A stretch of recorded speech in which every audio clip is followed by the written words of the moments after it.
La capacidad, digo, ¿el qué? Sí, el tamaño. Fíjese, licenciado, que yo fui la que le escribí al correo de que el peso está bastante bajo, pero yo ya no hice mi tarea porque me tenía mi celular en no molestar y no vi su correo. Y hoy en la mañana que intenté subirla, pues ya se había cerrado el tiempo, pero le respondí ese mismo correo con la tarea, no sé si está bien o... Mm, Bueno, ¿y a los demás cómo les fue?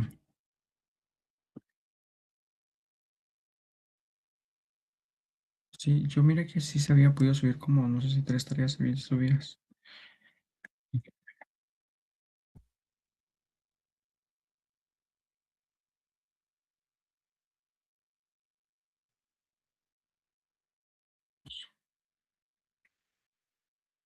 Sí, pues bueno, aunque sea que la haya mandado ahí, y de todos modos mañana la van a entregar, ¿verdad?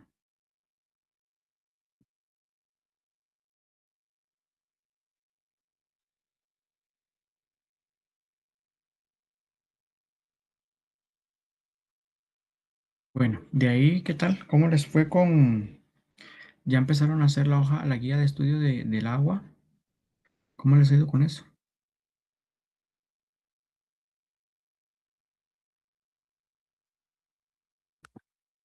Bien, bueno.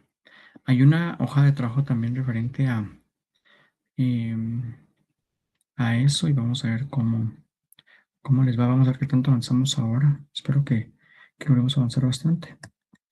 Y, y bueno,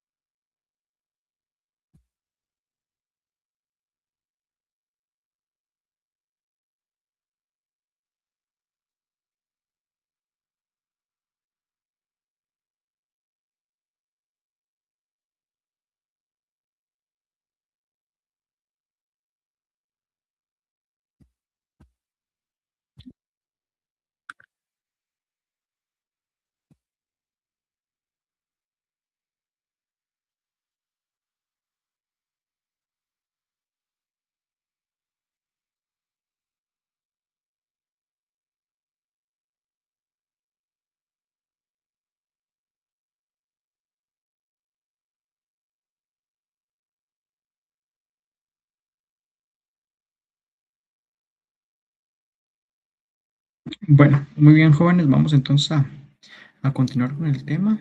Em, Habíamos estado hablando ayer, habíamos empezado a hablar de, solo que parece que hay alguien que está en espera, ¿verdad? Solo que vamos a ver.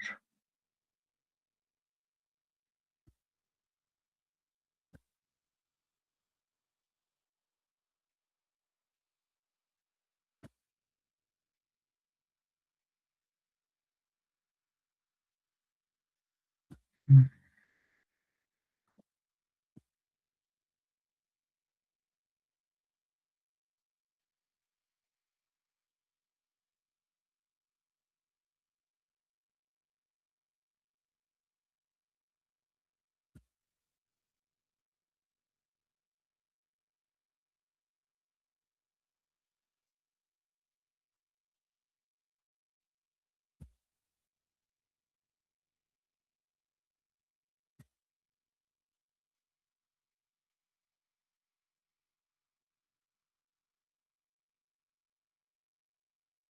Listo. Bueno, vamos entonces a retomar, jóvenes, la clase que habíamos empezado. El corto lo vamos a tener en el descanso. Y bueno, entonces estábamos platicando ayer un poquito sobre la importancia del agua, ¿verdad? Vamos a ver, vamos a ver. Le voy a preguntar vamos a ver, permíteme un momento. Andrés, a ver, cuénteme un poquito. Cuénteme algunas características que hemos visto en el enlace de hidrógeno.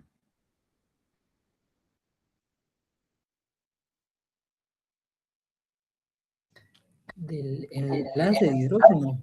Ujú, sí, sí. Mm, Bueno, no sé cómo qué decir, pero Bueno, para que hayan puentes de hidrógenos, tiene que haber una molécula que sea donador de hidrógeno.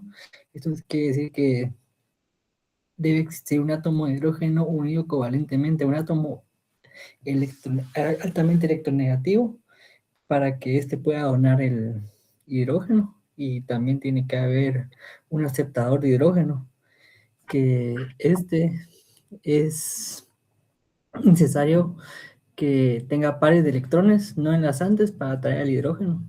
Y son los aceptores de hidrógeno. Muy bien. ¿Qué características tiene que tener este aceptor de hidrógeno?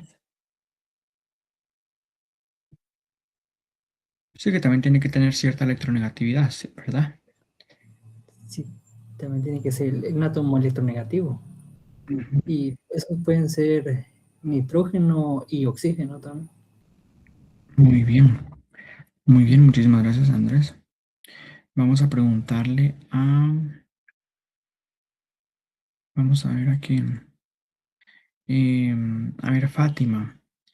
em, cuántos enlaces de hidrógeno pueden formar las moléculas de agua en estado líquido al tiempo o en promedio?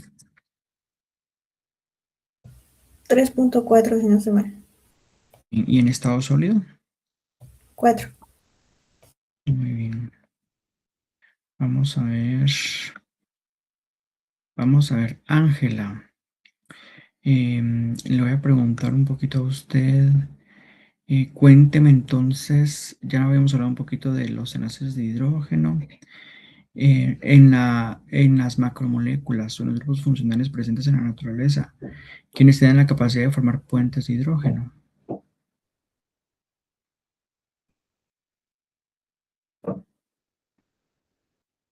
¿Qué moléculas o macromoléculas o grupos funcionales pueden formar puentes de hidrógeno? No, en las biomoléculas.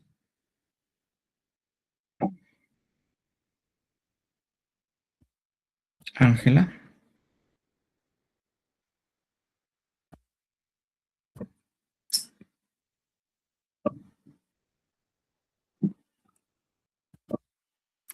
Bueno, si no, Brenda, por favor.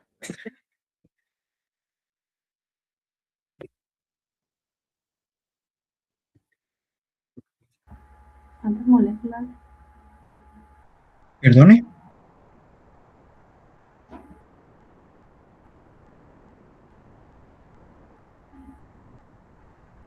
Hola, hable. Bueno, no sé quién estuvo ahí intentando activar su micrófono.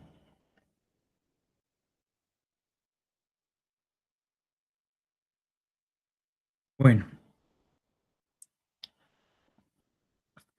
muy bien, jóvenes. Entonces,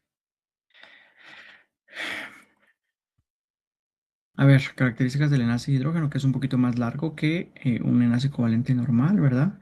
Y se puede producir normalmente entre un aminoácido más electronegativo, ¿verdad? Que en este caso, pues puede aceptar el enlace de hidrógeno.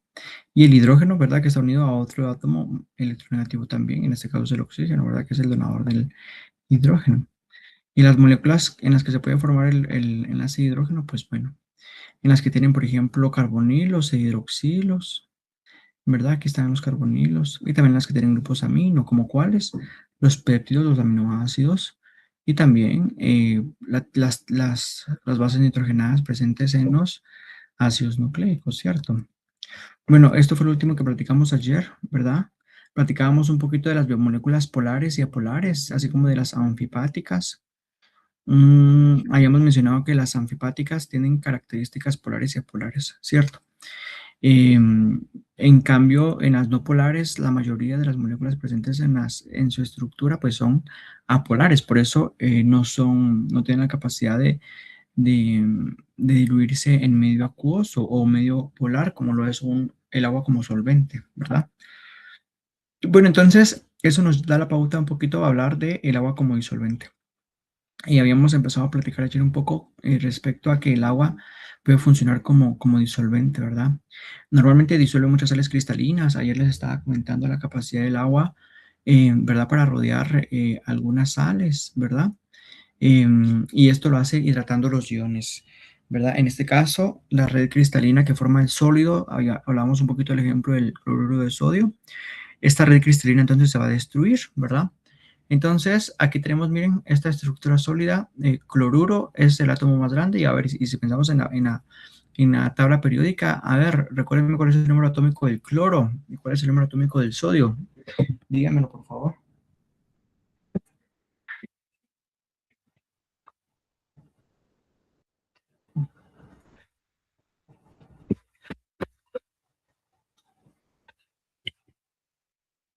A ver, ¿quién nos dice? El cloro creo que es 17. 17 y el del sodio. 11. Ok. Eso indica que mientras mayor es el número, más grande es el tamaño del átomo, ¿cierto? Entonces estábamos platicando un poquito de eso, ¿verdad? Entonces, si se dan cuenta, el átomo del cloro, pues es un átomo un poquito más grande que el del sodio, ¿verdad? Y es, pues, cargas negativas. En este caso, la carga negativa, pues la tiene el cloro y pues estas son las del átomo de sodio. Entonces, al momento que vienen las moléculas del agua o cuando nosotros disolvemos un poquito algunos átomos o algunos cristales del cloro de sodio, en el agua, ¿verdad? Este se empieza a solvatar, habíamos platicado. Entonces, en este caso, se separan los iones, entonces poco a poco, miren, se empiezan a separar las moléculas del cloro que tienen carga negativa, empiezan a tener interacción un poquito con las cargas positivas de las moléculas del agua. En este caso, miren, aquí tiene interacción con los hidrógenos, hidrógeno, hidrógeno, ¿verdad? Y entonces, ¿por qué? Porque el hidrógeno es como el dipolo positivo de una molécula de agua, ¿cierto, jóvenes? Mientras tanto, el átomo de sodio, que es más pequeño y es positivo, entonces interactúa un poquito más con la parte negativa del el ion dipolo de una molécula de agua, ¿cierto, jóvenes? Entonces aquí las cargas iónicas se encuentran parcialmente neutralizadas, ¿verdad? Al interactuar con la carga contraria. Bueno, entonces, así es como lo que está pasando, ¿verdad? Entonces, a este proceso también se le denomina como solvatación, ¿verdad? De todos modos, jóvenes, investiguen la definición de solvatación a la tareita de esta clase número 12, ¿sí? Bueno, entonces, veamos un poquito cómo es la solubilidad de los gases. A ver qué características tienen los gases. Hay gases, ¿verdad? Estos, pues, normalmente, algunos pueden ser son poco solubles, pero porque son apolares, ¿verdad? Si vemos acá, tenemos la molécula del nitrógeno gaseoso, ¿verdad? Conformada por dos átomos de nitrógeno. Y si se dan cuenta, la estructura del nitrógeno es literalmente así. Está nitrógeno y forma un triple enlace con otro átomo de nitrógeno. Entonces, ¿qué pasa con las cargas, jóvenes? Una carga está, ¿quién es más electronegativo de los dos? ¿O a dónde se va un poquito más? ¿Va para la derecha o para la izquierda? ¿Qué piensan ustedes?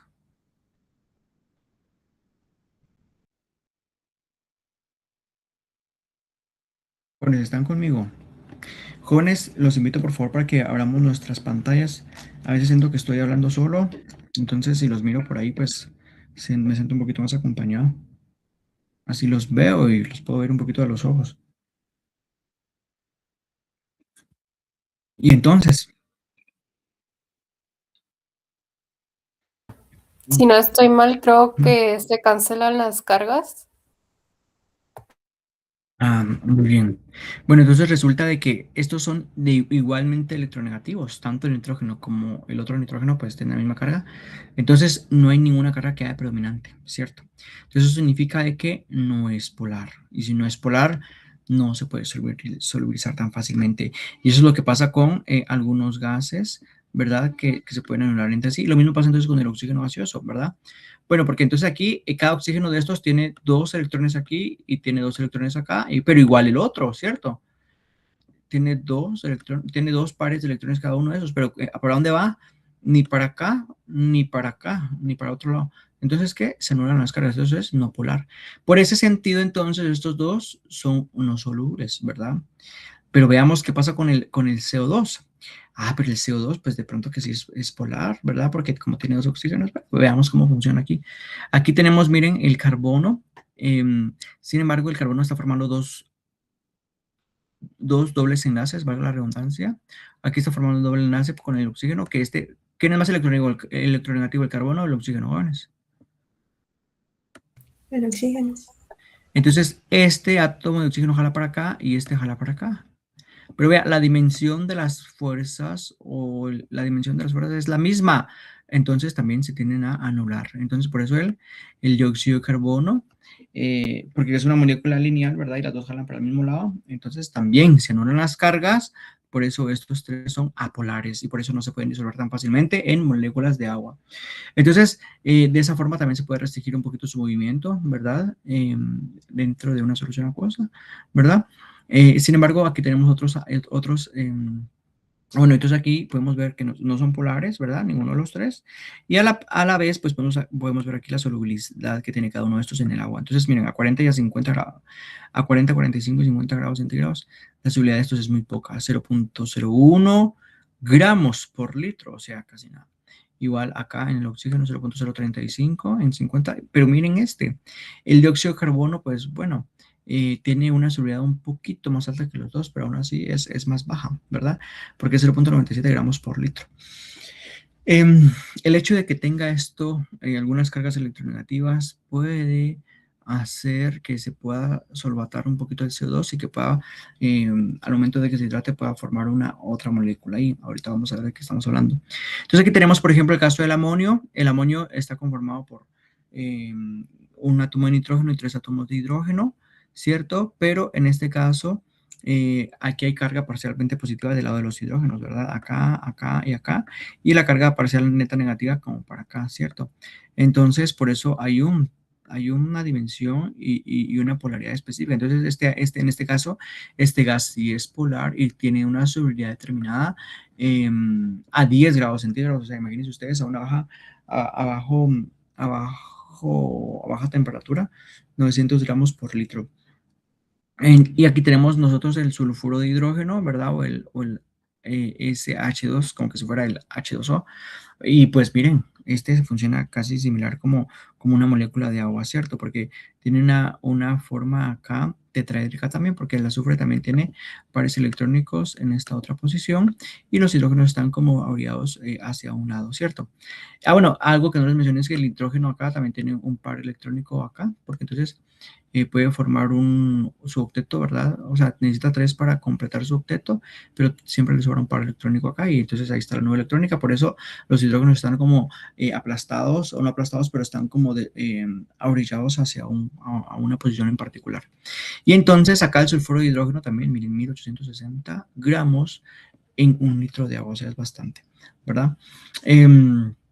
Entonces, imagínense ustedes que si nosotros decimos de que el oxígeno es insoluble en el agua, ¿cómo se transporta entonces en la sangre?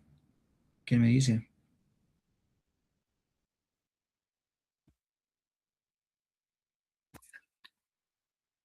Por medio de los electrones de hierro. Mm, Muy bien, tiene algunos transportadores, ¿cierto? En el caso de la hemoglobina específicamente, tiene algunos transportadores. Específicamente, el oxígeno se puede unir por enlace covalente a un átomo de hierro y este hierro está embebido en una molécula que nosotros le llamamos grupo hemo. Entonces, el grupo hemo está conformado por anillos pirrólicos que lo rodean al hierro y en todos tiene enlaces covalentes, ¿cierto? El hierro tiene 4 y abajo se une por un enlace covalente también a un aminoácido de histidina y al otro lado se une al oxígeno, ¿sí? Entonces, entonces, de esta forma se puede transportar el oxígeno, ¿cierto? Si no, no se puede acelerar. Vamos a ver más adelante una característica muy importante de esto. Vean, entonces, ¿qué es lo que pasa con el CO2? El CO2 al momento de que entra en un estado acuoso, vean, pasa esto. Aquí tenemos el CO2 en estado gaseoso que luego pasa a CO2 acuoso, pero el CO2 acuoso con agua puede formar esta molécula que es el ácido carbónico H2CO3, ¿cierto? Entonces, este H2CO3 se disocia fácilmente, se desprotona y esta desprotonación pues se forma un ácido, perdón, un ionhidronio, ¿cierto? Y acá forma, ¿cómo se llama esta molécula, jóvenes? ¿Cómo se llama este ion? Bicarbonato. Maravilloso bicarbonato, ¿cierto? Entonces, es una forma sencilla en la que el CO2, que si propiamente por sí el CO2 se puede transportar en forma de bicarbonato. Y el bicarbonato le va a aportar algunas propiedades importantes a la sangre. ¿Qué características tiene el bicarbonato? ¿Qué han escuchado ustedes del bicarbonato? ¿Qué creen que puede aportar?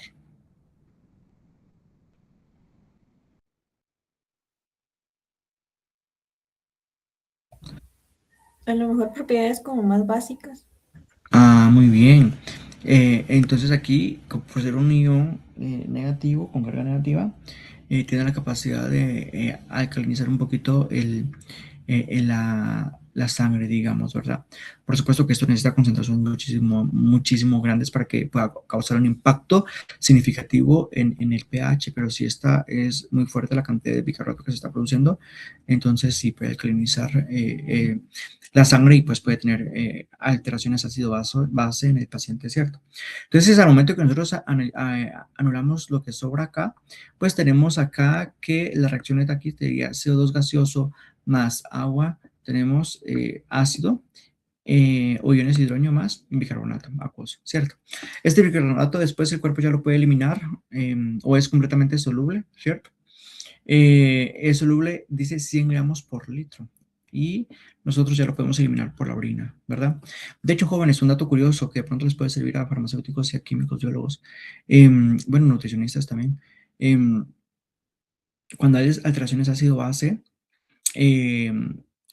esto puede ser por diferentes motivos. Uno puede ser por una intoxicación con metanol o puede ser por una cetoacidosis diabética. Más adelante lo van a ver, pero el asunto es de que se producen muchos ácidos orgánicos porque el cuerpo, a ver, como yo ya les he mencionado, cuando tenemos grasita, bueno, no importa, todos los que tenemos almacenamiento de triglicéridos o ácidos grasos en nuestro tejido adiposo, cuando tenemos, por ejemplo, inanición o en personas diabéticas, por ejemplo, que a pesar de que hay glucosa en la sangre, pero no la pueden absorber y no la pueden utilizar, necesitan una fuente de energía.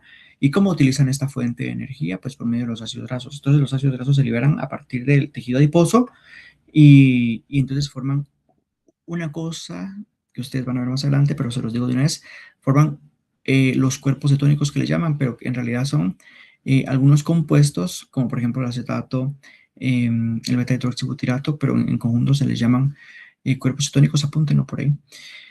Y estos cuerpos cetónicos son ácidos, ácidos, ácidos. Entonces, esto puede formar una acidosis y una que se llama cetoacidosis diabética. Entonces, normalmente las alteraciones ácido-base que ocurren en nuestro cuerpo tienen dos formas de regularse. Una forma de regularse es por medio de la respiración, porque en el momento de la respiración nosotros podemos aumentar la excreción o disminuir la excreción del CO2 y al momento de que aumentamos y disminuimos la excreción de CO2 que está viajando por la hemoglobina y que puede salir por nuestra respiración, pues se puede regular un poquito este estado de ácido-base. U otra forma es aumentando o disminuyendo la excreción del bicarbonato a partir de nuestros riñones. Entonces, normalmente el bicarbonato puede salir por la orina, ¿cierto? Entonces, cuando hay alguna alteración ácido-base, por ejemplo, si es una acidez lo que tenemos, pues puede que nuestro cuerpo, como forma regular, vean, esta es otra capacidad que habíamos visto antes de la regulación y de la capacidad que tiene el cuerpo para regularse. O sea, retiene bicarbonato para tratar de mantener la alcalinidad un poquito, ¿verdad? Y que los ácidos orgánicos que se están produciendo no afecten tanto. Pero bueno, las alteraciones ácido-base pues se dan, ¿verdad? Y si no, pues en algunas ocasiones también exógenamente se puede administrar bicarbonato para tratar de neutralizar un poquito el pH. Bueno, esto es como una antesala y un dato curioso, ¿verdad? Para la parte clínica. Entonces, veamos un poquito qué pasa con los compuestos anfipáticos en solución acuosa. Ayer ya les empezaba yo a mencionar un poquito de los compuestos anfipáticos, ¿verdad? Que cuando estos se encuentran en una disolución acuosa van a ir empaquetándose poco a poco, ¿verdad? Entonces, normalmente estos van a tener algunas regiones que nosotros denominamos como regiones polares, ¿verdad? O sea, que pueden estar cargadas o no cargadas, que son las que tienen los extremos hidrofílicos, como por ejemplo esta cabecita que está acá. Esto es polar, ¿cierto? Esto es polar, que es como lo que está de color azul, la cabeza hidrofílica. Pero aparte también tiene otras regiones que son apolares, como toda esta cosa amarilla que nosotros estamos viendo aquí, ¿cierto? ¿Por qué? Porque es una cadena alifática, como decir CH2, CH2, CH2, CH2, CH2, CH2, y la última que es CH3, ¿cierto? Entonces, Normalmente estas empiezan a haber agrupaciones fluctuantes alrededor de estas moléculas, ¿verdad? Entonces, esto está ocurriendo, ¿verdad? Y de hecho que se pueda formar aquí una como barrera o como unas caveolas que están rodeando de esta parte alifática. Solo como la rodea, como que en la isla, ¿cierto? Pero no interacciona con ella. Entonces dice que alrededor de moléculas hidrofóbicas hay una capa de moléculas de agua altamente ordenadas que forman estas como jaulas, ¿cierto? Y bueno, por otro lado, nosotros tenemos acá moléculas de agua que aquí se pueden encontrar como no hay contacto directo con la parte alifática, pues entonces estas moléculas de agua están como las que hemos platicado ayer, ¿verdad? Con los enlaces de hidrógeno que se están intercambiando y que están movilizándose como muy libremente, ¿verdad? Entonces, a eso le llamamos un poquito como estas, como agrupaciones fluctuantes, ¿verdad? Pero que están como libres, ¿cierto? Entonces aquí podemos ver que están incluso hasta desordenadas, ¿verdad? Pero aquí es donde se forman estas jaulas, ¿verdad? Que las restringen, ¿cierto? Bueno, entonces, nosotros, a ver, poco a poquito, estas agrupaciones se van a ir afilando, se van a ir ordenando. Cuando ya se encuentran en el medio, van encontrando lo afín con lo afín, ¿verdad? Entonces, normalmente la región hidrofílica va a interactuar con el agua, sin embargo, las regiones hidrofóbicas evitan el contacto lo más que se pueda, ¿cierto? Entonces, las regiones apolares o las hidrofóbicas se van a ir agrupando para tener el menor contacto con el agua posible. Es decir, que al momento que se van ordenando muy finamente, cada vez van a ser menos el contacto con moléculas de agua que va a tener. Es decir, aquí miren, pudiéramos tener, aquí tenemos una n cantidad de moléculas de agua, aquí tenemos otra n cantidad de moléculas de agua. De cuenta que si son 10, 10, 10, ¿verdad? Son un montón de moléculas de agua las que están formando acá las cayolas. Pero al momento de que estas se empaquetan acá, ya no van a ser 30 moléculas de agua que están involucrando, rodeando estas 3 moléculas de ácido graso, sino que probablemente sean como, qué sé yo, unas 13 o 15. O sea, es un número arbitrario, pero como para decirles de que son las moléculas de agua que están interactuando acá. Pero eso permite que entonces el resto pues pueda estar como más suelta, ¿cierto? Entonces dice que las regiones apolares se van a agrupar para tener menor contacto con agua, ¿verdad? Y las regiones polares entonces se disponen a modo de maximizar la interacción con las moléculas de agua, ¿cierto? Entonces acá arriba, vea, interactúan como normal, como que si fuera cualquier, incluso en solución acuosa, toda esta parte de aquí, ¿verdad? Entonces van a ir agrupando poco a poco, poco a poco, poco a poco, hasta que llega un momento, ¿verdad? En donde toda la parte apolar está interactuando entre sí, ¿verdad? Entonces aquí están más tranquilas, más libres y están frescas, por así decirlo. ¿Por qué? Porque no están interactuando con agua, no están siendo rodeadas por agua. Y toda la parte de la superficie, pues sí, aquí sí hay moléculas acuosas, pero como esto tiene una polaridad determinada, ¿verdad? Lo habíamos visto acá, tiene una carga negativa incluso, aquí tiene un carbono, bueno, estos son carbonos carboxílicos, tiene 2 átomos de oxígeno, un doble enlace con el carbono y un enlace simple. Entonces, súper bien. Entonces, al momento que ya forma hasta el momento que adquiere esta estructura, pues se conforman lo que nosotros denominamos como micelas. Vean, entonces, en las micelas tenemos las estructuras internas apolares, ¿verdad? Y tenemos en la parte externa la parte polar y que interacciona con el agua, ¿cierto? Entonces, aquí las moléculas de agua pues ya no están como tan finamente ordenadas, sino que están como dispersas, ¿cierto? Entonces, pues eso, ¿verdad? Algo más que les voy a decir acá. Bueno, entonces en este caso, por ejemplo, dice solamente las porciones de los lípidos van a estar como interactuando entre sí, ¿verdad? Y las moléculas de agua pues van a estar alrededor. Entonces, aquí sí dice que menos moléculas de agua son las que se encuentran ordenadas, ya se los había dicho, y en este caso sí dice que la entropía va a aumentar, ¿verdad? Es decir, hay un aumento de la entropía, pero porque hay un mayor orden interno, ¿verdad? Y afuera pues hay más desorden, ¿verdad? O más desorden como en el exterior. Por eso sí se aumenta la entropía. Bueno, entonces las interacciones hidrofóbicas se maximizan entonces en esta región amarilla, ¿verdad? Porque no entran en contacto con moléculas de agua. Entonces, sí sé que muchas biomoléculas que forman parte de los seres vivos o del cuerpo, pues son anfipáticas, ¿verdad? Entre estas podemos mencionar las proteínas, a los pigmentos, a los esteroles. Vea, el colesterol, por ejemplo, es una molécula anfipática también. El colesterol es un esterol. Así también vienen algunas otras hormonas, ¿verdad? hormonas esteroideas, y los fosfolípidos de membrana, ¿verdad? Por eso las moléculas que están presentes en las membranas biológicas se dice que son anfipáticas también, ¿verdad? Porque normalmente tienen una región polar y que se encuentra en la superficie, ya sea en la superficie afuera de la célula, o sea, en la cara externa de la matriz, hacia la matriz extracelular, ¿cierto? Y en la parte interna también tienen otra cara polar, ¿cierto? Y lo que está en el centro de la membrana es apolar, apolar, apolar, apolar, ¿cierto? Entonces, de esta forma, las interacciones hidrofóbicas van a estabilizar a estas moléculas, ¿verdad? Y se dice que las membranas biológicas es, bueno, a lo largo de las membranas biológicas es que ocurre estas interacciones hidrofóbicas, ¿verdad? Y también en los aminoácidos que son apolares. Hay un grupo de aminoácidos chiquito como de 4 o 5 de los 20 que forman parte, que 20 que son de los aminoácidos estándar, que son aminoácidos apolares. ¿Qué significa que son aminoácidos apolares? Que su grupo alifático o su grupo R tiene una cadena alifática, es decir, tiene CH2, H2, H2 y eventualmente un CH3, ¿cierto? O entonces entre esos está la alanina, la, la alanina, vamos a ver, la leucina, la isoleucina, la valina, estas especialmente, ¿verdad? De hecho que ustedes la otra vez hicieron, para su tareita dibujaron algunos aminoácidos, ¿verdad? Bueno, entonces pues que esos dibujos que han hecho pues que nos hayan sido como por gusto y que los puedan revisar y ver en dónde están esas cadenas alifáticas ahí. Bueno, entonces dice hay liberación la liberación del agua ordenada pues puede favorecer la formación de complejo enzima sustrato y en este caso pues puede aumentar el poder catalítico. Entonces, jóvenes, normalmente ya les he mencionado, ¿verdad? Que las enzimas normalmente tienen regiones polares en la superficie, ¿verdad? Porque estas enzimas están disueltas en solución acuosa, así como el sustrato, ¿verdad? Entonces aquí hay moléculas, ¿verdad? Que están como ordenadas alrededor de la molécula, pues no es un orden así súper estricto, ¿verdad? Pero llega un momento en donde estas moléculas de agua pues están interactuando acá, ¿verdad? Cada quien con su molécula respectiva.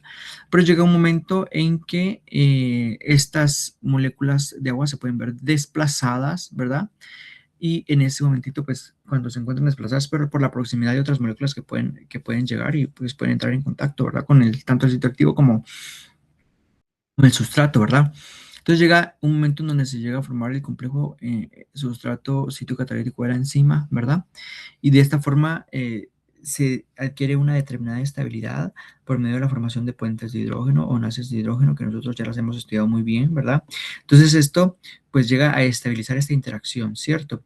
Y bueno, aquí se puede dar diferentes tipos de interacciones. Una pues puede ser por medio de enlaces de hidrógeno, no necesariamente, también puede ser otras interacciones débiles, como por ejemplo iónicas, ¿verdad?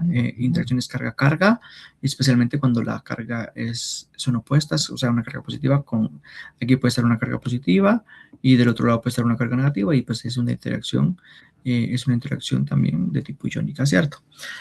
O también puede que haya una interacción hidrofóbica ahí, ¿verdad? Pues bueno, hay moléculas de todo tipo, sustratos de todo tipo. Aquí tenemos entonces, jóvenes, las interacciones de Van der Waals. Estas no las habíamos estudiado tan a profundidad, pero normalmente son atracciones interatómicas que son débiles. A ver, estas interacciones de Van der Waals son muy interesantes, porque normalmente son interacciones que se están dando entre dos átomos que están muy cerca o que están cercanamente. Entonces, las interacciones que se dan es con las nubes electrónicas respectivas. ¿Se acuerdan cuando hemos visto las moléculas de agua? Pues cada una de las moléculas, tanto el átomo como el hidrógeno, tiene una nube electrónica, ¿verdad? Y eso significa que los electrones están como circulando y volando ahí alrededor. Entonces, estas nubes electrónicas pues van a estar así y van a irse acercando hasta cierto punto entre átomos cercanos, ¿cierto?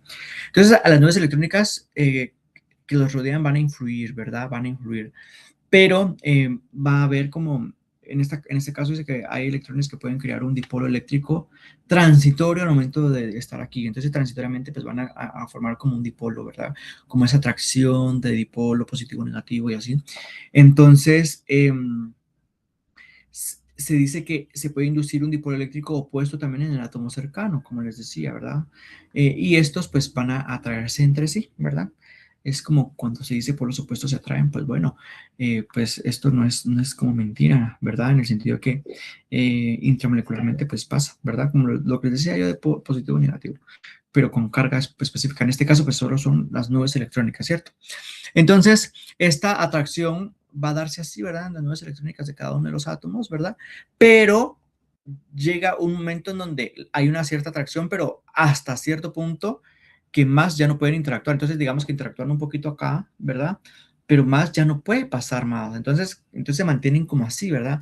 Y a esa interacción específica se le llama interacción de Van der Waals. Es una atracción, pero es una atracción máxima neta, como quien dice, ya, suficiente. Y se quedan así, ¿verdad? Bueno, entonces, dependiendo del número atómico que tenga el átomo, pues así es el tamaño de la nube electrónica que va a tener cada uno de estos átomos y la capacidad entonces de interacción que va a tener con otro átomo cercano, ¿cierto? Entonces, por ejemplo, acá tenemos que algunos átomos pues tiene un radio de Van der Waals que se le dice, ¿verdad? Que por ejemplo el radio del hidrógeno es de 0.11, ¿verdad? El radio del oxígeno es de 0.15 y así sucesivamente, ¿verdad? Mientras más grande, pues es un poquito más alto o más grande el radio de Van der Waals. Sin embargo, jóvenes, ¿qué es lo que pasa?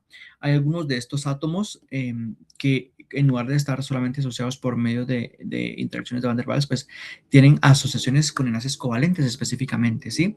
Pero entonces, ¿qué es lo que pasa con el enlace covalente? Por ejemplo, cuando el hidrógeno se une a un oxígeno, ahí no importan las interacciones de Van der Waals, o sea, no es que no importen, sino que como quien dice, pesa más el tamaño del enlace de hidrógeno, como quien dice, bueno, véngase por acá, pues como que si le agarrara la mano y entonces se forma el enlace covalente y entonces el enlace covalente permite que se acerquen muchísimo más, ¿cierto? Entonces por eso se dice que acá el radio que se da, o en este caso el hidrógeno, de la capacidad que tiene para formar un enlace covalente, pues va a aportar un largo, digamos, de 0.030.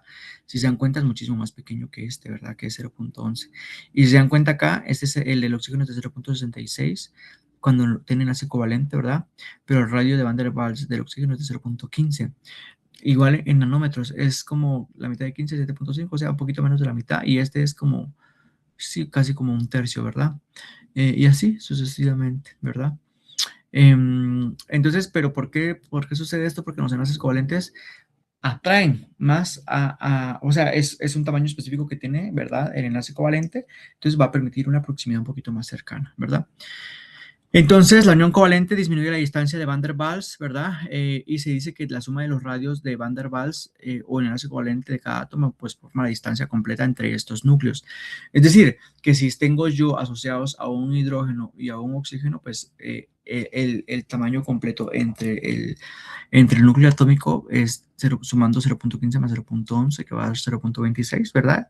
El tamaño, la distancia de Van der Waals entre uno y otro átomo, pero si hablamos de enlace covalente, pues sería sumando el 0.30 y el 0.030 y el 0.066, que daría como aproximadamente, ¿qué sería aquí? 0. A ver, ¿qué sería? 0.096. 0.96, ¿verdad? Igual sería todavía incluso más chiquito que cualquiera de estos rayos, ¿verdad? Ya sumando los dos. Bueno, pues entonces eso y aquí también lo podemos ver y lo podemos ampliar un poquito con la información que dice acá, ¿verdad? Bueno. Bueno, jóvenes, entonces aquí está lo del radio del Van der Waals que decía, ¿verdad? Aquí tenemos la distancia del Van der Waals para el oxígeno, ¿verdad? Que es de acá hasta donde está su nube electrónica. Y acá para el oxígeno hacia acá, ¿verdad? El hidrógeno para acá, ¿verdad? Y cuando hay un enlace covalente, pues esta distancia pues se acorta, ¿verdad? Vean, la distancia que nosotros vimos era 0.096 y aquí está, miren, determinada. ¿Pero por qué? Es la sumatoria del radio de uno más la sumatoria del tamaño del otro, que es un enlace covalente, ¿cierto?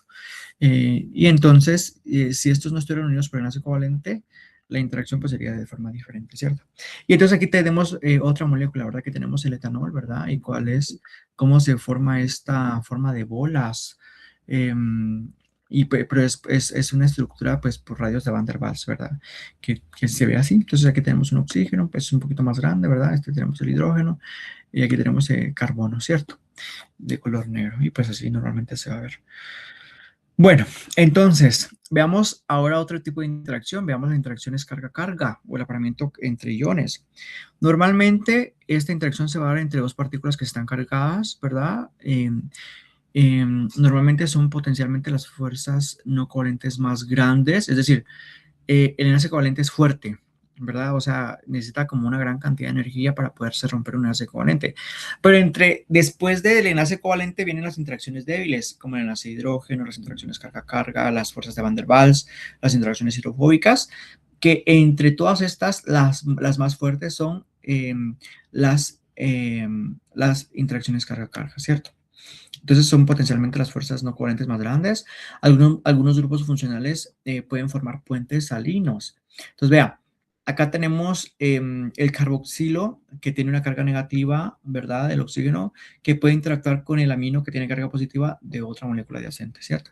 Esta es una interacción carga-carga con un anión, bueno, con una carga negativa y una carga positiva, ¿cierto? Igual como lo que sucede, por ejemplo, con el sodio, que ya habíamos visto un poquito del sodio, que el sodio tiene una carga positiva y que tiene la capacidad pues para rodearse o interactuar un poquito más con las cargas negativas del oxígeno, ¿cierto? Igual el cloro, que va a interactuar un poquito más con las cargas positivas de los dipolos positivos de las moléculas de agua o incluso con otras moléculas polares, ¿verdad? Estas son interacciones carga-carga, ¿verdad? Em, Veamos entonces, dice interacciones débiles no covalentes en disolución acuosa. Normalmente, entonces, para la fuerza o la cantidad de energía que nosotros necesitamos para romper alguno de estos enlaces o interacciones son, a ver, para romper un enlace covalente nosotros necesitamos 350 kilojoules por mol, ¿cierto? Es una cantidad, bueno, pues grande, podríamos decir. Sin embargo, para romper o disociar una interacción de Van der Waals, vean cuánto necesito. 4 kilojoules por mol, es decir, una de 100, como el 1% de lo que necesito de energía para un enlace covalente, o sea, es muy, muy bajo, o incluso menos del 1%. Y los enlaces de hidrógeno, pues pueden necesitar de un rompimiento de 23 kilojoules por mol, ¿verdad? Es un poquito más fuerte que las interacciones de Van der Waals. Eso significa que las interacciones de carga-carga pueden estar entre 23 y 350 kilojoules por mol. No tenemos un dato específico porque normalmente depende del tipo de asociación que se está llevando a cabo. Como puede ser una interacción carga-carga positiva, positiva o positivo negativo, y dependiendo de qué molécula con qué molécula es específicamente, pero se puede encontrar. Es mayor de 53 y menor de 350, ¿verdad? Entonces, el efecto acumulativo de estas interacciones, bueno, algo muy importante, jóvenes, a pesar de que nosotros tenemos interacciones débiles. Por ejemplo, recordémonos el ejemplo de la proteína.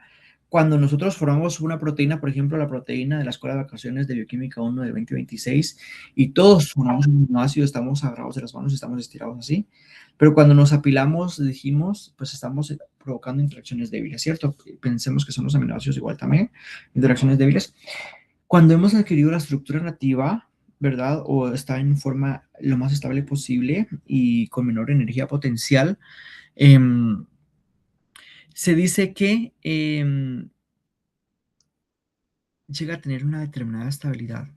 Por esas interacciones débiles sumadas entre todas provocan un efecto acumulativo, y este efecto acumulativo puede ser muy significativo en las macromoléculas, tanto así que es un poquito difícil que se pueda disociar. En el caso, por ejemplo, de una proteína o en el caso de las hebras del ADN, que se abran y que se requiere para eso diferentes factores.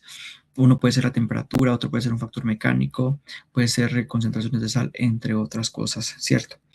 Entonces, bueno, aquí tenemos una tabla, es la tablita que de pronto también tienen en el libro de texto, ¿verdad? De las interacciones que se pueden dar. Entonces, aquí tenemos, por ejemplo, los enlaces de hidrógeno, ¿cierto? Entre grupos neutros, ¿verdad?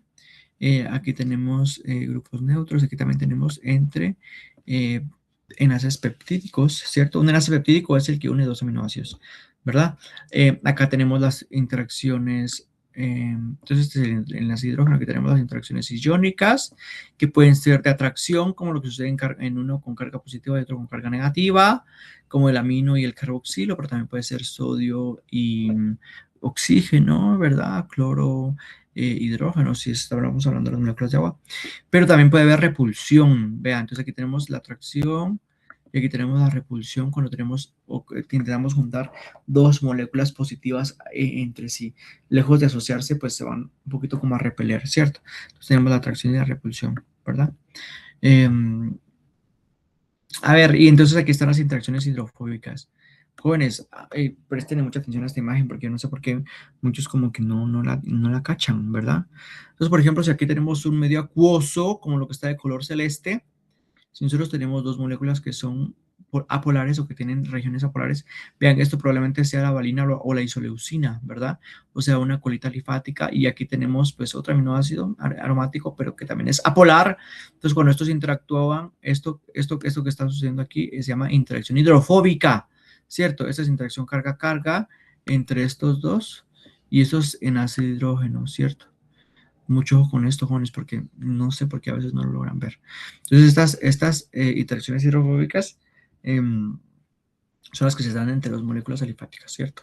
Y no hay enlaces covalentes entre ellas, sino que solamente es como la asociación de estar cercanas y pues que como son apolares ambas, pues se pueden atraer, ¿cierto? Y aquí tenemos por último las interacciones de Van der Waals, ¿verdad? Que se da entre dos átomos que estén cercanos o que tengan una proximidad muy cercana, ¿verdad? Hay interacción de Van der Waals, ¿cierto?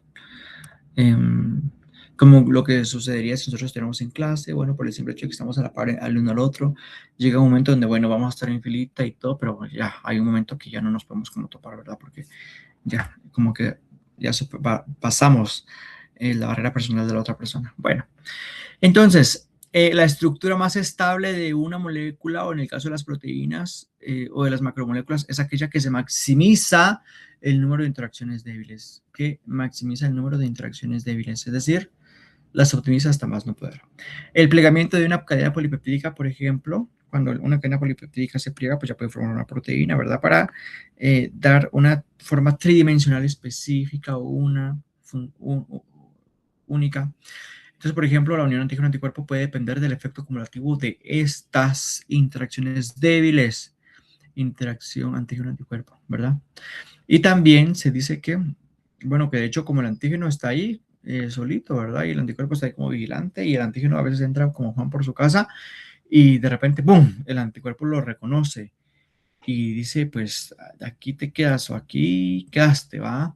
Entonces, lo reconoce, se une específicamente a él porque lo reconoce muy bien. Entonces puede formar una interacción muy fuerte y ahí empieza a atacarlo, a matarlo, o lo que sea, ¿verdad? O puede reclutar a más anticuerpos, etcétera, etcétera. Bueno, entonces, pero esto se maximiza pues por el efecto acumulativo de las interacciones débiles que puede haber entre uno y otro. Así como también la hormona con un neurotransmisor cuando ejerce un efecto en una célula y entonces tiene un receptor específico para esta hormona o este neurotransmisor, esa interacción también se va a maximizar, se va a reconocer y pues van a haber algunas moléculas como que se van a atraer y pues ahí va a provocarse una interacción, ¿verdad? Y por último, esta interacción débil también puede optimizar que se pueda dar el poder catalítico de una determinada enzima, ¿verdad? Entonces, pues muy interesante, ¿verdad? A ver, jóvenes, busquen otros dos ejemplos de interacciones que sean en la naturaleza o en el cuerpo humano, que son así, ¿verdad? Que su asociación puede desencadenar una respuesta o una asociación importante. Bueno, busquen otros dos ejemplos aparte de los que hemos visto acá, ¿verdad? Bueno, a ver, aquí por ejemplo tenemos, por ejemplo, dos moléculas de hemoglobina, ¿verdad? La hemoglobina pues es una proteína que está conformada por 4 subunidades. Tiene 2 subunidades alfa y 2 subunidades beta. Lo que nosotros vemos aquí de color como gris son las subunidades alfa, y normalmente son así: alfa, alfa, beta y beta, o sea, como que están en posiciones como contrarias, ¿cierto? Alfa, alfa, beta, beta. Entonces esto pues se puede encontrar así. Y acá nosotros tenemos cuando se encuentra como solvatada o se encuentra como rodeada de moléculas de agua, que son las cositas rojas que podemos ver allí, ¿cierto? Pero aparte, si se dan cuenta, aquí hay unas estructuras particulares, ¿ve? A ver, aquí hay unas estructuras particulares, como lo que está en el centro. ¿Ven esas cositas como barras? ¿Cierto? Esas como varillitas. Aquí se ve en este alfa de acá y también se ve acá, ¿verdad? Acá se ve acá arriba, ¿verdad? La cosa roja y aquí la cosa roja también. Entonces, ¿qué es lo que hay ahí? Es el grupo hemo.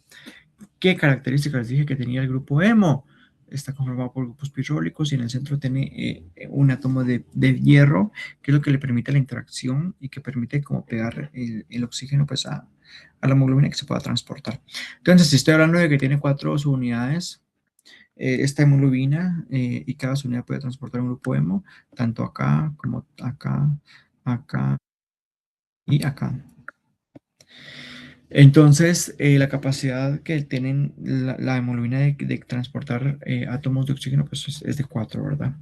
Entonces, normalmente, si se dan cuenta, acá hay una red cristalina de moléculas de agua que están rodeando a esta hemoglobina. Como habíamos mencionado antes, la hemoglobina es una proteína que se puede solubilizar, ¿verdad? Y que entonces, en este caso, pues está rodeada de moléculas de agua, ¿verdad?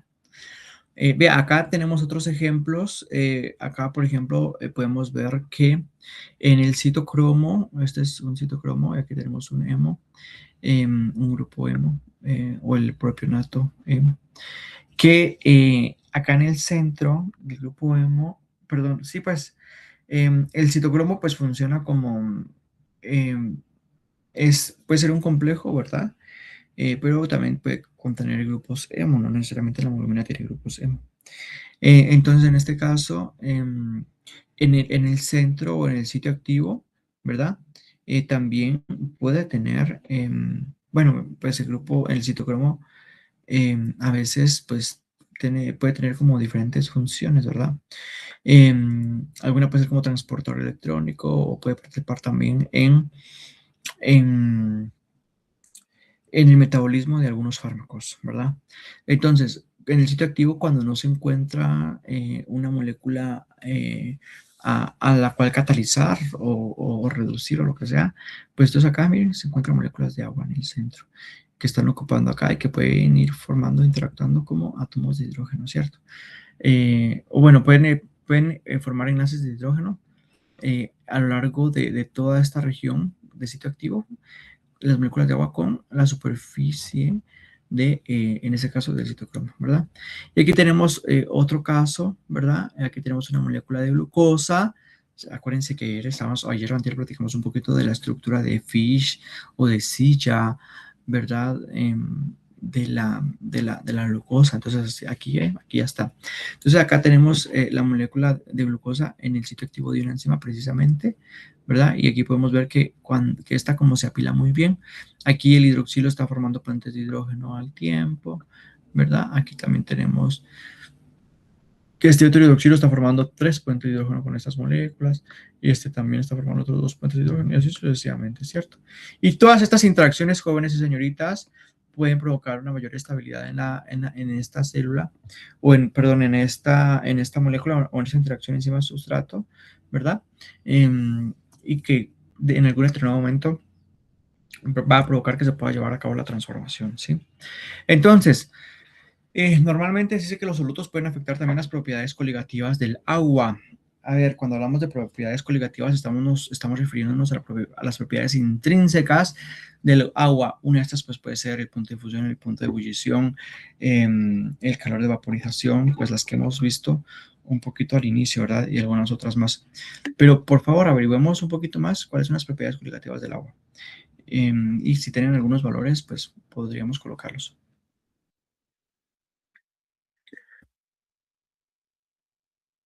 Entonces, estas pues varían las propiedades ligadas de los diferentes solventes, ¿verdad?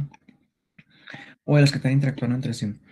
Entonces, normalmente dice que dependen no de las características químicas del soluto, sino que del número de partículas del soluto, las que se pueden ir afectando. Entonces, cuando nosotros tenemos, a ver, ahora sí tenemos aquí el ejemplo de una solución acuosa, yo le agrego una determinada cantidad de soluto, ¿verdad? Y entonces ese soluto va a afectar las propiedades intrínsecas del agua. Es decir, aquí yo puedo ver que el agua tiene una determinada fuerza de cohesión, ¿verdad? O sea, que se mantiene como adherible, adquiere la estructura y la forma del recipiente, ¿verdad? Pero si yo le meto algunas cosas, pues estas propiedades o esta fuerza con las que están cohesionadas, estas moléculas de agua, pues puede ir variando, puede variar, ¿cierto? Entonces, esto es por la cantidad de partículas de soluto que pueden estar dispuestas allí, ¿verdad? Ya sean moléculas o iones. Entonces, por ejemplo, el cloruro de sodio que se disocia en una solución, pues puede producir un doble efecto en la presión osmótica que un soluto que no se disocia, como por ejemplo la glucosa en un idéntico número de moles. A ver, ¿qué significa esto, jóvenes? Cuando nosotros estamos agregando un soluto a una determinada solución, puede afectar algunas propiedades. ¿Qué significa acá? Que si yo agrego, pues si tengo yo dos soluciones, aquí tengo solución 1 y solución 2, y si yo agrego un mol de cloruro de sodio y aquí agrego un mol de glucosa, ambos no van a tener el mismo efecto, o en este caso se dice que van a provocar una presión osmótica diferente, ¿verdad? ¿Pero por qué? Pero porque el cloruro de sodio tiene la capacidad de disolverse. Cloruro y sodio, ya hemos visto que se solvata, que se hidrata y demás, ¿cierto? Y eso pues genera una presión osmótica diferente entre uno y otro. ¿Qué significa presión osmótica? Bueno, pues entonces, ahorita lo vamos a ver, pero entonces, dependiendo de la concentración, si una tiene mayor concentración que la otra, y yo separo estas dos por medio de una barrera o una membrana semipermeable, en algún determinado del tiempo va a fluir agua de uno hacia otro lado de estos sistemas, ¿verdad? Y a esa presión que se ejerce, o para la resistencia a la entrada de agua, nosotros le llamamos presión osmótica. A ver, veamos este caso. Dice, ósmosis entonces es el pasaje de agua a través de una membrana semipermeable impulsado por las diferencias en la presión osmótica, ¿verdad? Lo que les decía yo, si tenemos una mayor presión de un lado que otro, entonces el agua puede fluir en una determinada dirección, ¿verdad? Hasta que llegue a equilibrarse la presión osmótica, ¿verdad? Entonces, se dice que las moléculas del solvente se difundirán desde la solución menos concentrada hacia la más concentrada. Es decir, si yo agregué 1 molar de un lado de una solución, 1 molar de cloruro de sodio y tengo 1 molar de glucosa también, ¿cuál está más concentrada, jóvenes? ¿La que tiene cloruro de sodio o la que tiene agua? ¿Cuál creen ustedes?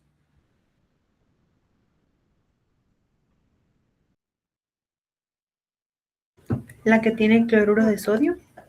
Muy bien, porque el efecto es el doble, ¿cierto? Ahora, dice, la presión osmótica es la presión que debe de ejercer o debe ser ejercida sobre una solución para evitar la entrada del solvente. Entonces, la presión osmótica es como la resistencia que está ejerciendo la solución, como para quien dice, hey, que no pase más solución acá porque, porque no, ¿verdad? O sea, ya es como la resistencia para que ingrese más solución a invadir, digamos. Entonces, normalmente dice que la célula es más permeable al agua que la mayor parte de moléculas, ¿verdad? Por presencia de acuaporinas en las membranas biológicas. Bueno, entonces miren, jóvenes, aquí nosotros tenemos dos soluciones. Tenemos una solución acá que se dice que es hipertónica y tenemos una solución acá que se dice que es hipotónica. Hiper mayor, hipo menor. Vean, entonces acá las cositas de color celeste son moléculas de agua, ¿verdad? Y acá las cositas de color rojo pues son las moléculas de soluto. Entonces, si se dan cuenta, acá tenemos como que si fuera una concentración de 4 molar y aquí tenemos como una concentración de 1 molar. Entonces, ¿qué es lo que va a pasar? Que si nosotros abrimos, tenemos una membrana, esto es una barrera semipermeable, vean, que es permeable a moléculas de agua, pero no es permeable a los solutos, es decir, los solutos no migran, ¿verdad? Pero entonces abrimos la barrera semipermeable que tiene la capacidad de migrar el agua, y entonces, ¿qué va a pasar? Que normalmente va a fluir agua de un lado hacia otro, pero vean, ¿cuál está más concentrada? La hipertónica, ¿cierto? Entonces, el agua va a migrar más preferentemente de un ambiente hipotónico a un ambiente hipertónico. ¿Pero por qué? Porque entonces tenemos dos diferencias de concentraciones en uno y en otro lado. Y la que tiene más concentración necesita que tenga más agua para que se pueda diluir y que puedan estar como a un nivel similar de concentración de solutos entre uno y otro. Entonces, ¿qué es lo que va a pasar? Acá el agua mira para el lado izquierdo porque es la que está más concentrada, ¿cierto? Y en ese sentido, vean lo que provoca un aumento en el volumen de la molécula de agua, ¿cierto?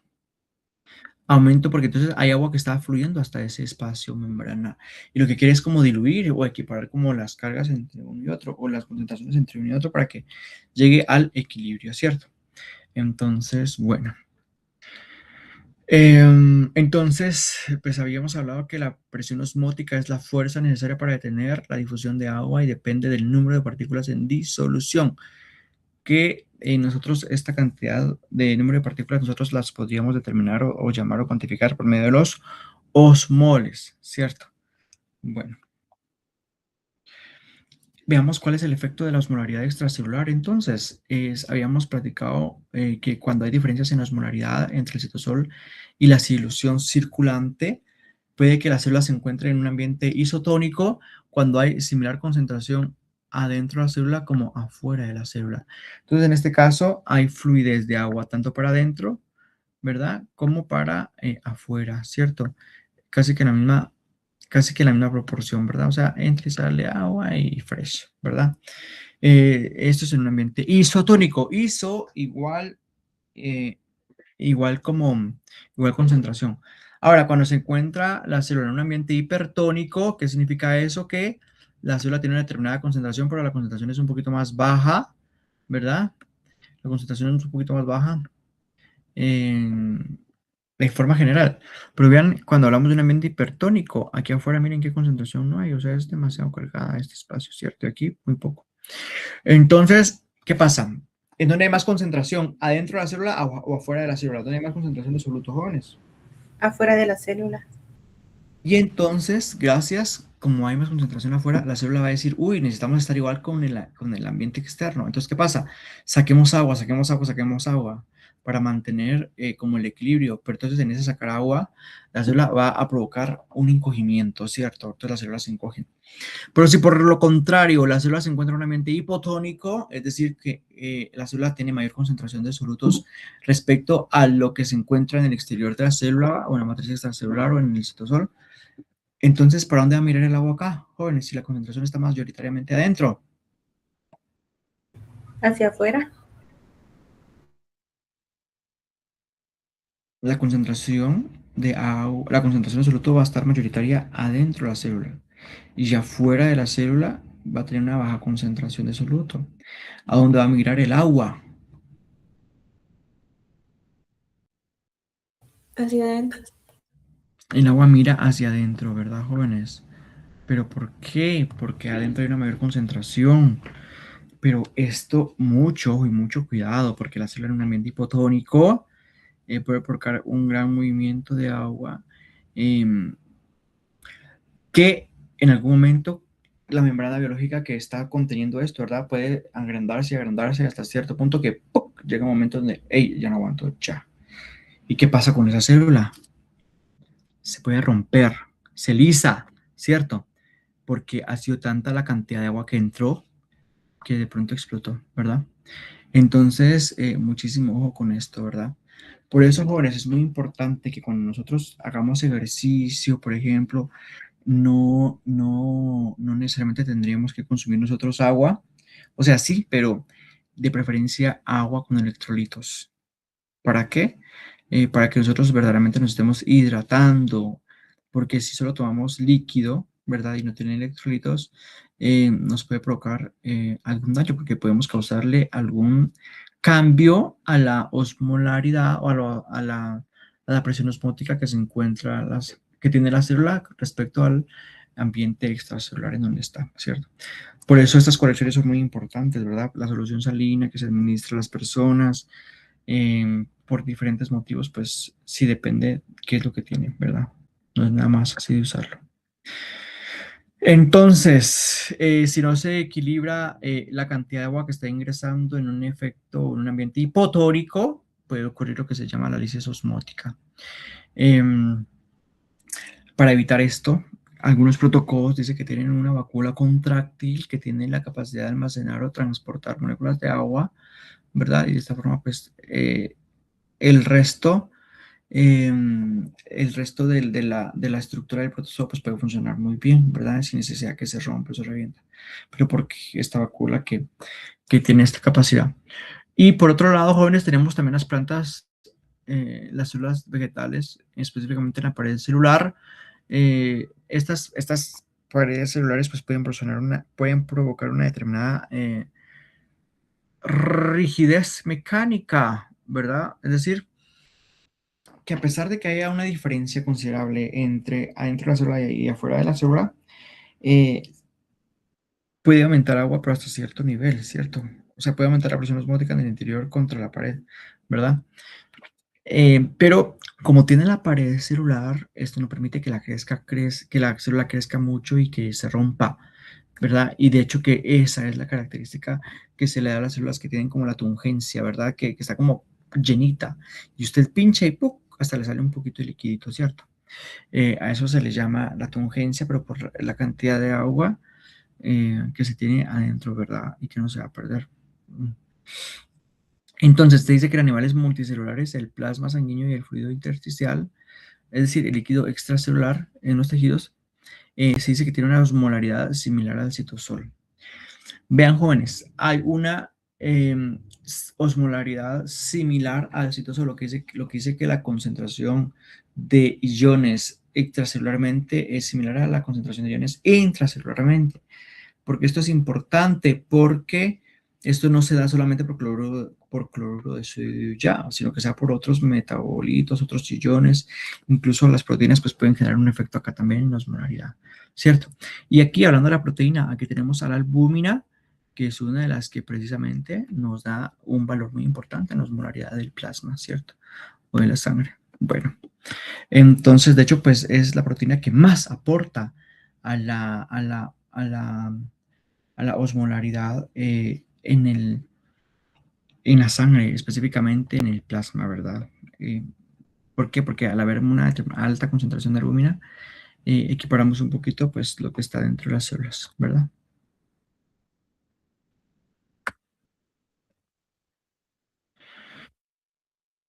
Vean, jóvenes, algo muy importante y muy interesante, que normalmente las células tienen una capacidad muy impresionante de condensar muchas moléculas individuales en macromoléculas.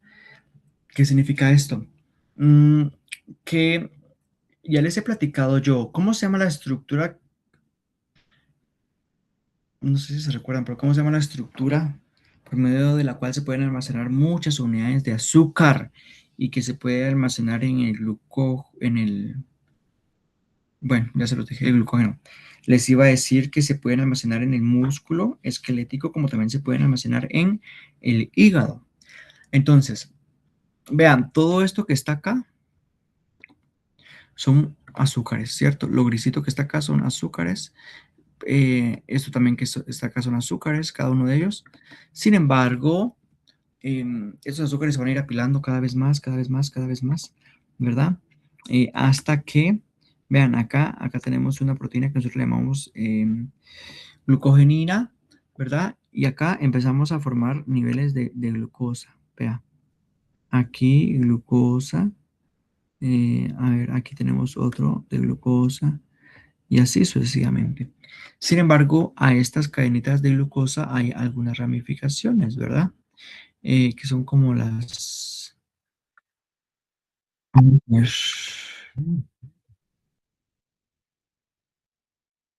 Algo pasó ahí, pero bueno. Entonces, por ejemplo, acá tenemos un segundo nivel, miren acá, tenemos un segundo nivel. Y después podemos tener un tercer nivel. Y así sucesivamente. Acá tenemos un tercer nivel, acá, acá, y aquí vamos a tener algún otro, y así sucesivamente, ¿verdad? Entonces, ¿qué cantidad de moléculas de glucosa no se pueden albergar en esta molécula que nosotros llamamos glucógeno? ¿Cuántas? Solo aquí tenemos uno, dos, o sea, solo aquí tenemos, por ejemplo, solo aquí podemos tener, por ejemplo, 1, 2, 3, 4, 5, 6, o sea, Imagínense qué cantidad de monómeros de azúcar no podemos obtener o adjuntar en una molécula de glucógeno. Vea, jóvenes, y recordemos lo que les había dicho anteriormente. Lo que me va a provocar, uy, esto como que se torció, o como que, bueno. Vean, entonces les estaba diciendo que, permítanme, vamos a cambiar de color. Entonces, pasamos de tener miles de moléculas de glucosa y cuando estas se empaquetan y se unen entre sí, tenemos una molécula de glucógeno. Imagínense ustedes, y esto, a eso nosotros llamamos como el efecto del número de disolutos y no necesariamente de la masa, ¿verdad? Entonces, es chilerísimo. ¿Por qué? Porque entonces tenemos una concentración de glucógeno que puede estar muy baja, pero esa concentración muy baja de glucógeno tiene una gran cantidad de glucosa que nos puede servir en diferentes momentos de estrés, de inanicencia, o etcétera, etcétera, ¿verdad? Entonces, bueno. Y acá tenemos entonces la conductividad eléctrica propia del agua. Bueno, jóvenes, vamos a tener nuestro receso acá. Tengamos nuestro receso y al volver pues ya tenemos nuestro examen corto. ¿Les parece? Entonces, bueno, ¿alguna duda de lo que hemos visto hasta el momento en esta tardecita?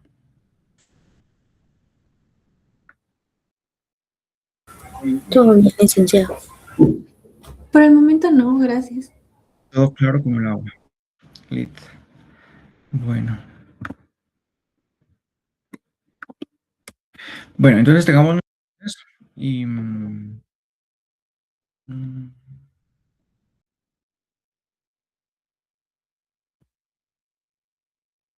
tengamos nuestro receso y nos vemos en un ratito.